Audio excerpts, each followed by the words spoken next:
Hey, it's Andy. I just finished a workout, so I'm a little sweaty and gross, but wow, there's a lot of things going on as usual.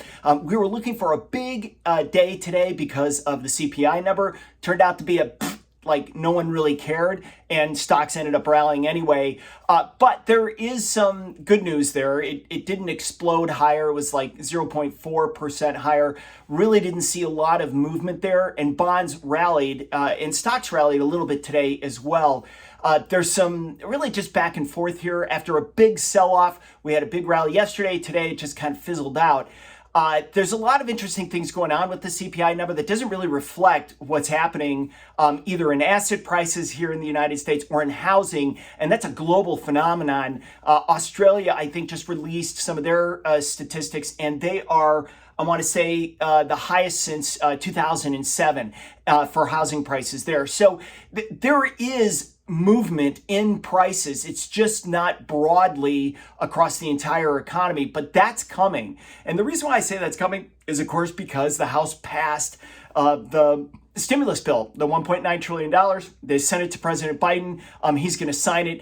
$1,400 checks are going out. Eventually, we're going to see companies start to price in some of this upward price pressure that they're seeing because just to create the products that they have, they're paying for a lot more on some of the commodities. Certainly in the housing markets, we see that in lumber prices that shot up. So you really want to keep this in mind as we look forward to what's going to happen. So we're going to get a bunch of central banks meetings out, ECB, Fed next week, and we'll get a little bit more detail on how they look at things.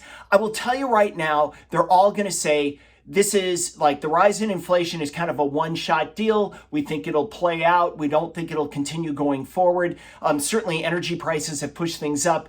So they're going to be very sanguine, very kind of like, no big deal, dude, just have another hit on that bong and we'll be okay, kind of feeling to the Federal Reserve and to other central banks across the world. But I will tell you, really be careful at this time. When you have just a really stratospheric rise in super risky assets like Bitcoin, like Tesla, like a lot of the stocks that we've seen, a lot of SPACs in the same way. There's a day of reckoning coming, and we've seen it a little bit. I mean, when you see Tesla go from 880 down to 530, right? That's a pretty big drop. So 40% is a significant pullback. That's the kind of breathtaking volatility that makes everybody sit up and notice. So it's not a one-way bet, folks. Equity prices go up and down, commodity prices as well. So really want to keep an eye on it. And the main driver for this is the concern over higher interest rates, and that's not going away. We're going to catch a breather here.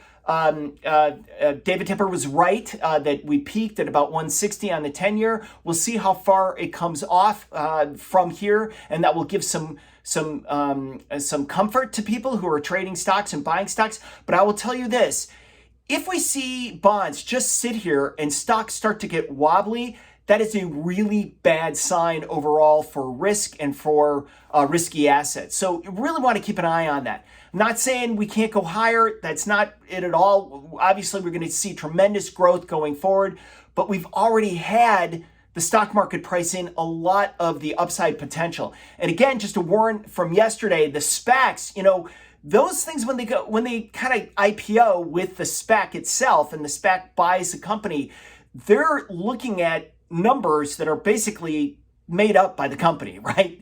And it's when those companies, now that they're public, now that they're on the NYSE or NASDAQ or wherever, eventually they have to come clean about their forward guidance, about earnings and sales and revenue. And that's where the rubber meets the road for these companies. So you really want to be careful when you're moving into those periods for those stocks and watch them very carefully.